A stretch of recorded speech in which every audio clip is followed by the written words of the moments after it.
काही करा हेलो भोजन जिमीला हेलो पहिला देखो बेचा कई बात है आणि गांव को रीति रिवाज है कि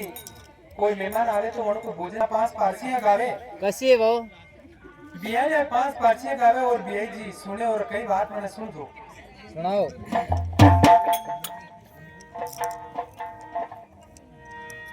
अरे पेस